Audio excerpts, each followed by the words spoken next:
Okay, well, I'm Janie Anderson, and I'm the Vice President currently of the Chehalis Valley Historical Society.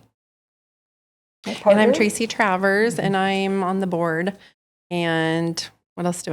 I just became the editor of the new historian that we've been doing for 40 years now.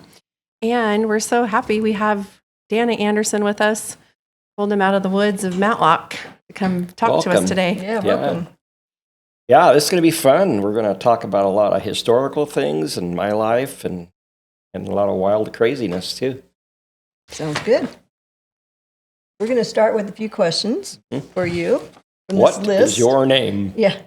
Tell me your full name and where you were born. My parents named me Dana Christian Anderson. And sometimes we take on our name in a certain way. And anyway, Christian, that's a big deal for me. I'm Christian. And but I guess second place would be I'm wild. So where does that fit? I don't know. Yeah, grew up in Federal Way. My father was a very well-known chef. Became inducted into the National Chefs Hall of Fame with Julia Childs in 1999. Wow. I grew up in the restaurant business and worked as a chef for many years, and then I taught restaurant training in schools. Had a blast. One of my greatest jobs ever. I was at Merriam Knight for 11 years. Loved the small schools. So much personal things. I knew the kids as grandma. I knew their room was dirty. I knew what their dog's name was. It was a nice way to teach. When were you born? 1954, December 8th. So, yeah, sometimes I say I've been 10 years old for 60 years, but really I'm 70. Okay, so you were born in Federal Way? Tacoma, Washington. Yeah. To probably the greatest parents that ever lived. It's funny too, like I knew they loved me, but they never said it. It was back in the old days where people were more reserved, very patriotic, very hardworking, but they didn't come out and just hug everybody, and they didn't tell everybody they loved them. So I've done a flip on that. Everybody tell them I love them, and my kids grew up that way. Well, that's good. Yeah. Well, so do you know why you were given that name? I've looked it up before. It says strong man from Denmark. So, yeah. Great. Okay. Oh, tell us more about your parents and your grandparents. So my grandfather was a really interesting fellow. He was, during the Depression, he had a 30-30 rifle, and he was a big hunter. He would go out, and he would acquire deer, kind of like Robin Hood, and he would make sure all of his neighbors were well taken care of. So that was one of the stories about him. Legally, I don't know if that was right, but that's what he did. And he was also a painter and a wallpaper. They say he was one of the best painters around, inside homes and outside. And he had 3 prices. One of them was if you were okay and well-to-do, he would charge a fair price. One of his prices was if you didn't have much, he didn't charge much. Other prices, if you had nothing, he would charge nothing. He did it for free. Wow. So that was my grandfather. And which is this? Is on your mother's side or your father? That's my father's side, at the base of Mount Hood, Parkdale.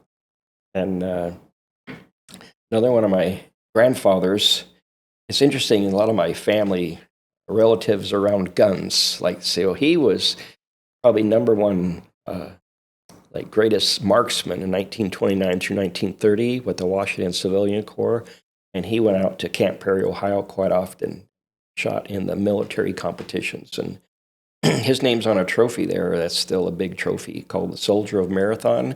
And I think the trophy, every year, people got names on it from 1870 something all the way to 1940. But at one time, he would take the train out there to Ohio, and my mom was being born, but yet he was at the hunting competition. Oh my gosh. Yeah.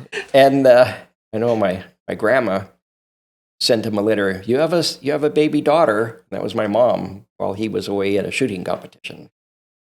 Yeah, guns have been a big part of my life. Not for killing, but I like building them. I like the artistic value, and I like the precision and the marksmanship and the woodworking and metallurgy. And so that's we'll probably talk about that in a minute. What was your grandparents' So Ruth was my grandmother, Dickinson, and my grandfather was named John. And then on my father's side, that was Peter and, well, too many Forget. names. Yeah. Yeah. Well, okay. what about your brothers and your sisters? So my parents were the best parents in the world.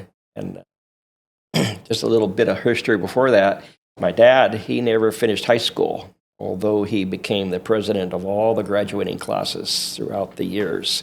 He would organize the graduating classes each year, but he never graduated himself. So he went to, his first job was on McNary Dam, and they put him up as one of the managers in charge of all the concrete.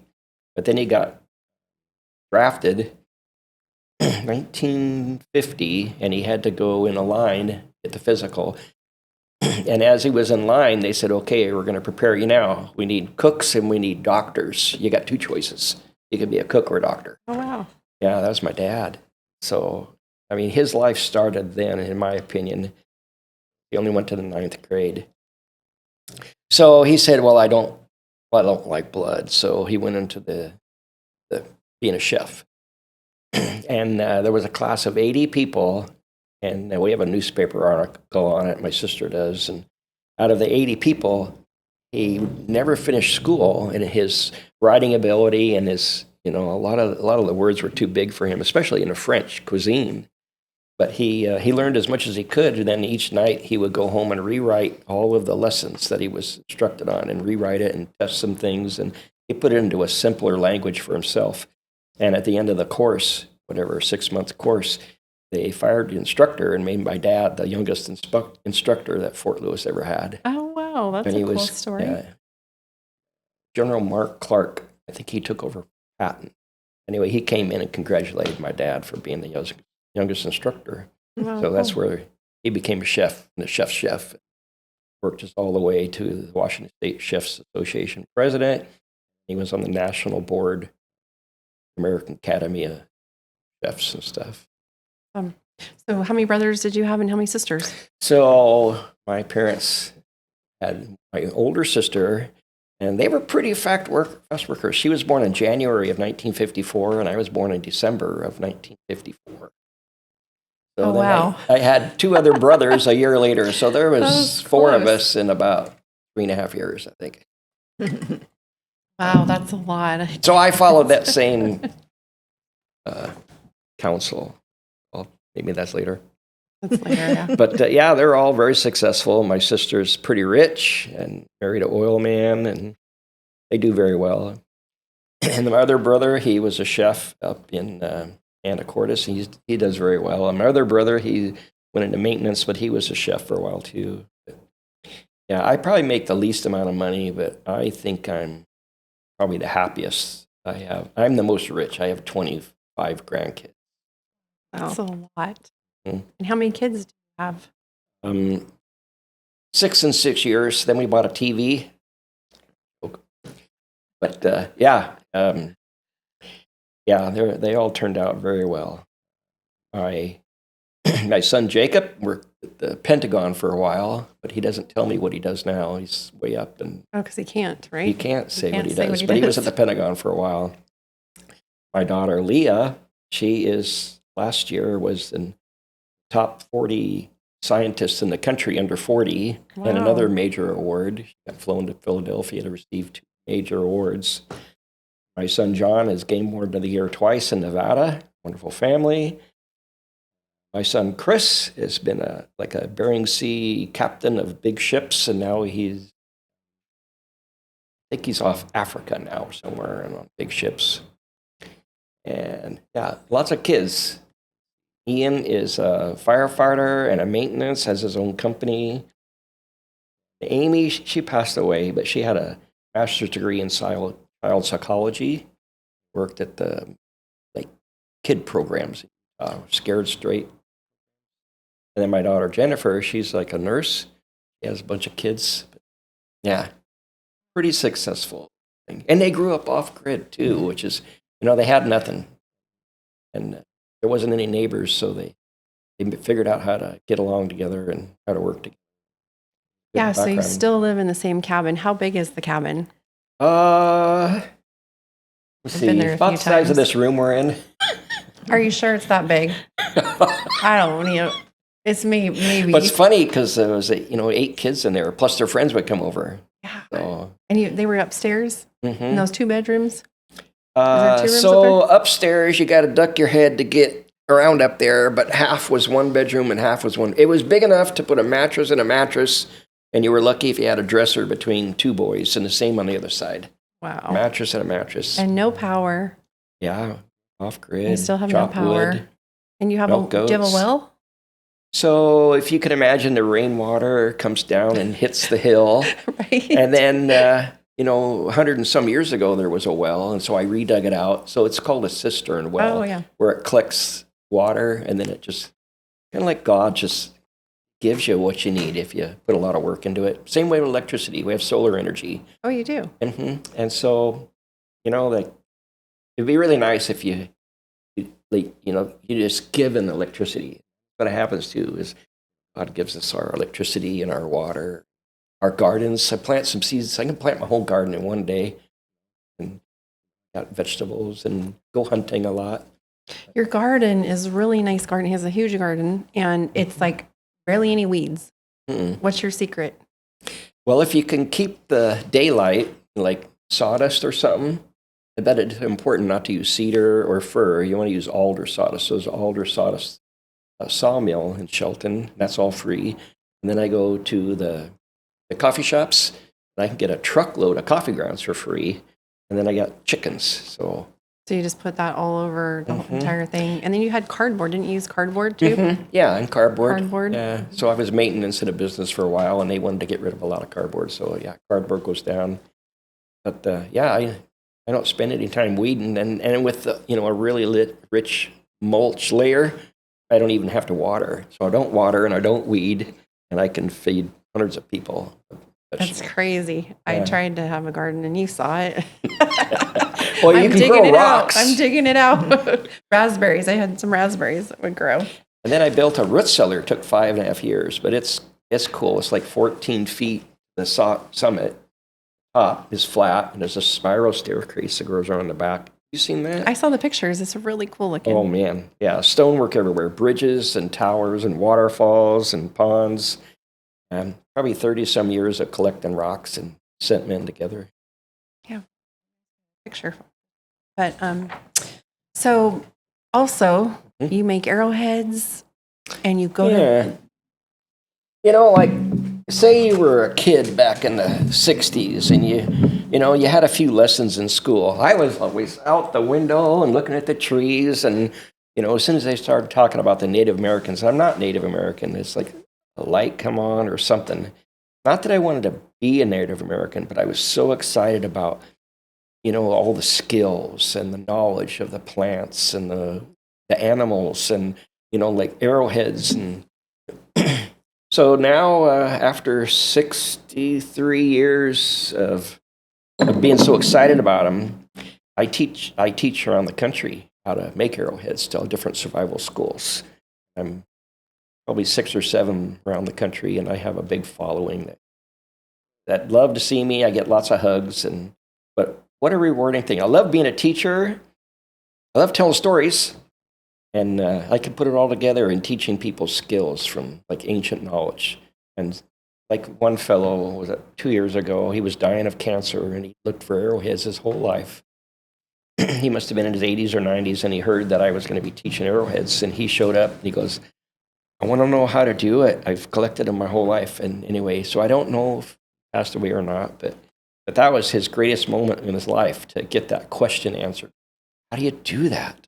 It was a good feeling. So that's the kind of stuff I hang out with all the time. And what do you call those? Like, he was showing me pictures. He goes to these fairs, and they're all dressed in see what he's wearing. He made that from a deer. What do you call those places where you go for those? The name of the So there's The event? mountain men rendezvous. Okay. So I started going to those in 1972, 73. And from there, you learn skills, and you pick up skills, and you're hanging out with those people. I I'm going to call it a gun, but in some ways it's just a piece of metal that I made. I built it on a metal lathe, and I set it into a piece of walnut. And it's, really accurate on how exact it has to be. And then I make pieces, silver pieces, and then lay them in. And when you're done with it, you pull the trigger and you get a spark. It's a functioning gun, probably about 1730. And then this is one I'm actually building right now. Same kind of style. This will be wood carving here, and this is silver, and this is silver. But yeah, I make the barrel and set it in. And as soon as I set it in, then that tells me where the lock goes. And then I have to set that in correctly. That tells me where the trigger goes. And as soon as you get the trigger in, then that tells you where the trigger guard goes, and the ramrod goes to a certain point. But I learned under a gunsmith back in the 70s how to do it. And it's so fun to be able to take things and create things the way. And I don't have any big equipment. Like I got a hacksaw, I got a file. The metal lathe I borrowed from somebody. So you put black powder in there, and can you shoot a deer with those? Yeah, so there's no black powder in it now. So this is spring loaded, and there's a stone in here called flint, and it's got a piece of leather on it to hold it tighter. So if you took some gunpowder and put it in here, I could tell you how to make gunpowder too, using an outhouse. If Serious? You want to know. Yeah. Really? Yeah. You just go dig the stuff out. Okay, so a 1720 recipe for outhouse. They used to use caves a lot, guano. That was a very valuable thing back then, guano. And they would take the bat poop, they would put it in a box, like a wood box, but they would line it with straw on the bottom and mix the guano with water so that all this wonderful essence would come through there. Maybe saltpeter or some kind of a chemical. And he would dehydrate that, like on a big rock. And they would take that, about 75% with 15% charcoal from a hardwood, and then about another 15% or 10% sulfur. And they'd mix that up. And depending on what kind of explosion they wanted, really fast or really slow, depending on the crystal sizes. But anyway, you dry that all up, mix it all up right. You put that down the barrel using the ramrod. And then you'd put a ball in there with greased cloth, which would make it slippery, or you could put in some smaller shot, or a rock if it was an emergency, and then put another piece of cloth and pack it in good and tight. And if it was loose, it would not make as big an explosion. And then when you pull the trigger, the frizzen was down. There's a little spark which ignited the gunpowder, which threw a spark into the inside, which blew up. I shot a grouse with that once, but I haven't really used it. Did you ever have one blow up Well, yeah. in your face? Really? When I was younger, I made a gun, and I thought, okay, I'm going to make a gun in 4 days, like 24 hours a day work. So, yeah, back here on the back end, where it's threaded in. These are all solid one piece now, so they won't do that. But back then, it was threaded. I didn't know how to do threads, so I did a file. I made my own threads with a file, which is not a good. And then we were out shooting with it at a gravel pit, me and my brother. I think we were about 19 or 20. Anyway, so he put the gunpowder in it, and gunpowder's black, but we did it at night. So he didn't know how much gunpowder was going in the gun. It was black. I go, well, that's probably enough. He was so dumb. Anyway, we touched it off, and it blew up. And he was holding the very front of the gun. It was a rifle, and he was holding the back, and everything else blew up. And he had a small ditch in his head where part of the gun hit him in the head. And all of his eyebrows and hair and everything burned off, and he had black specks in his head. Oh my gosh, your mom was probably so mad at you. Yeah. He still tells me about that story too. He looks fine now. That's crazy. So then there was a part about, match heads making bombs. I can't tell you all the crazies. I should have died a long time ago. Wow. I think that's partly maybe crazy in that I love life because I'm very thankful that I'm still here, probably. You survived so you could tell other people not to do it. Yeah, don't do that. I spent a week there one night. Yeah, so I get into a lot of fun things. This is called Damascus steel I made, and I do a lot of silver work and carvings, and it's nice if you go, buy some gold and make like solid 24 karat gold jewelry. And you don't have to pay like a jeweler's price because you can do it for raw metal stuff. That's cool. What's that stuff that you go to Eastern Washington and you get? Like there was some kind of stone you said over by Leavenworth or? Oh, obsidian? Yeah, is that Okay, it? this kind of stone is black stone. Yeah, so right, if you drew a map in Oregon, kind of at X near Bend and Burns, Oregon, there's a whole mountain of this stuff called Glass Buttes. And native people's been going there for thousands of years collecting this stone. Makes really nice arrowheads, obsidian. But, agates, I love agates and jaspers too. They just have so much more character too. And these are different types of material that I can use. Basically, if you take a larger stone and hit it with another stone, it'll break off a piece. Then with smaller, like deer antler points, you can make smaller chips on it. So that's basically the process, stones and bones and stone, making chips, kind of carving with chips, and you can, create all the different shapes and stuff. Do you use them? Do you put them on a spear and spear fish? So about a year ago, April and May, I was asked to go on a 1-month Aboriginal caveman adventure, nomadic caveman stuff, where we didn't get backpacks and we didn't get knives. We didn't get anything. You didn't get clothes. Well, so we got a year to prepare. So this is basically was a deer walking around, and you take the brains after you scrape it well, and you rub it into the hide after like 30 hours worth, and then softening and stuff, and end up with the buckskins. So what's the brains like? Do you like a sponge or something like? No, it has a lot to do with, I think it's called lecithin. Provides like oil in like cream, right? Your hair has the cream rinse or something in it. Yeah, anyway, so if you just take the hide and scrape it really well, it'll dry. It'll be as hard as wood, like a plastic. But if you're able to soften it, like hours and hours and hours with the brains on it, then it becomes real pliable, like something that you would want to wear. Yeah. So anyway, I went on this trip for a month, and had to make arrowheads, had to make the arrows, had to take sinew and tree pitch and turkey feathers to make an arrow, but you had to carve it with a stone. You had to cut with a stone. I mean, everything is like, everything was stones or bones, or you made everything. So I had, outfits, extra clothes, moccasins, and you wear your moccasins out, so you have to make a new pair of moccasins while you're out there. Yeah, and ended up shooting a chipmunk, and a snake. Hungry, food.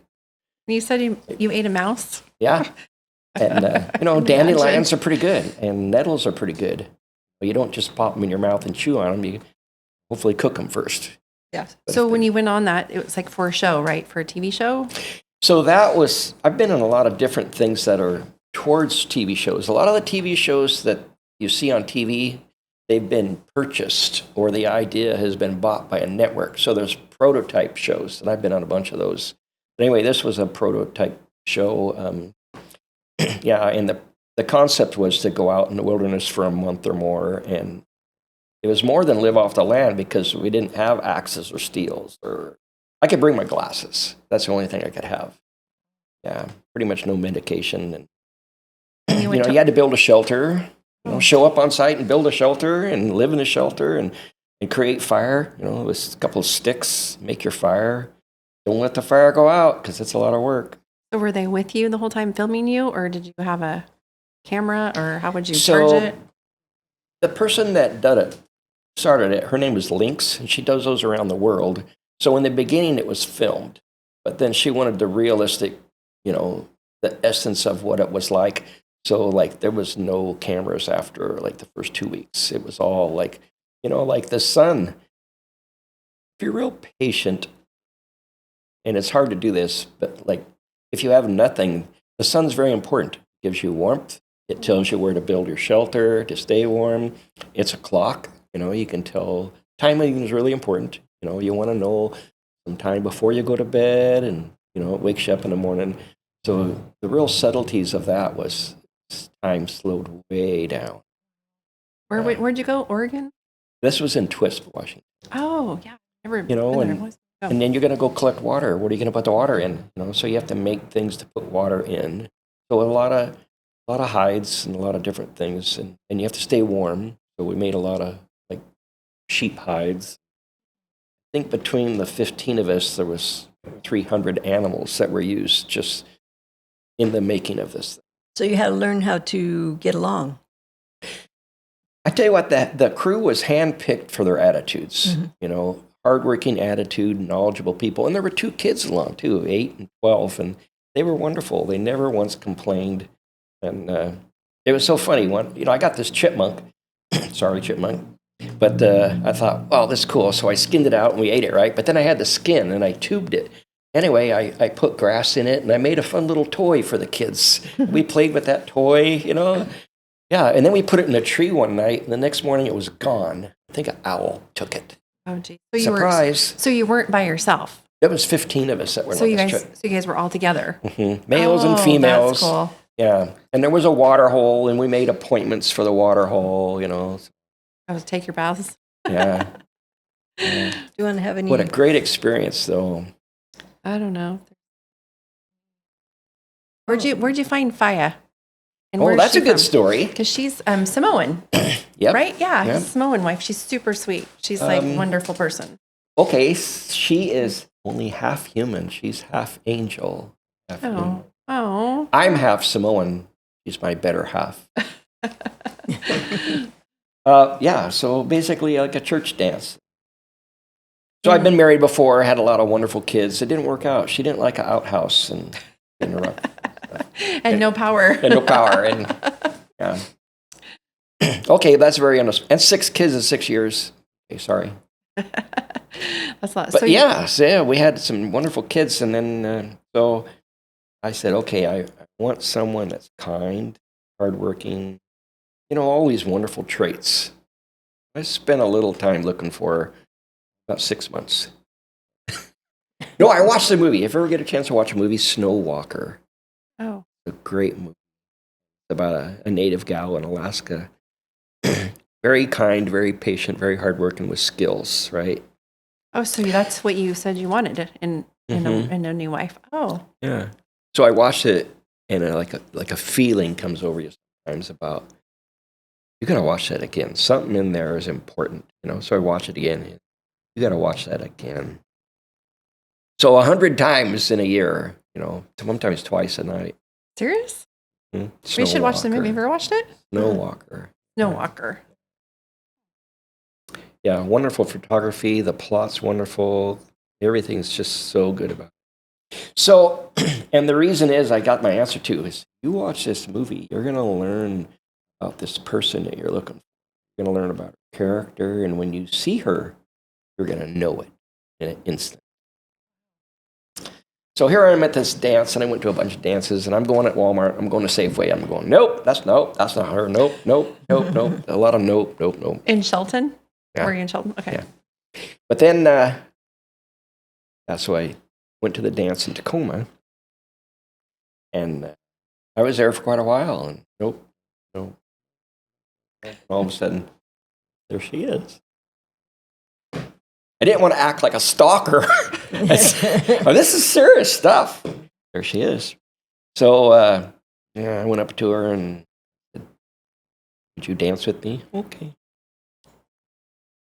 So then after a little while, sitting there, I didn't know what to say, you know. I said, do I have to leave? She goes, no. Yeah, so I never left. Asked her to marry Lee 2 weeks later, I think. Really? Yeah. Weird, Wow. cool story. Where was she living then? What was So she doing? she came over as an illegal alien, as a whatever, legally, but she had like a quick, a form that said she could be here for a little bit, but Oh, she never gotcha. went back. So she started babysitting for a family, and they kind of took care of her, but she never went to the dentist, never learned to drive a car. She never went swimming. She never had a boyfriend. She never went to a movie. She couldn't leave the house. She tried to get in a college class one time, and they asked for paperwork. I don't have paperwork. So basically, she was living with a family, and then that family, the kids all grew up. So she started working for the neighbors. And these are all small shells. So then, like 30 years later, I met her. We went to a dance once. So she grew up in Samoa, right? Until she was And like, wasn't she like she take care of our kid, her siblings and stuff? I think it was 9 years old. She took care of 6 kids. Wow. I think we're going to have to take a break. Yeah. Okay. Okay. How did you know you were in love? Oh man, that's the biggest question ever, right? Like, what is love? Baby, don't hurt me no more. Yeah, because I was married a couple times, right? And just clicked.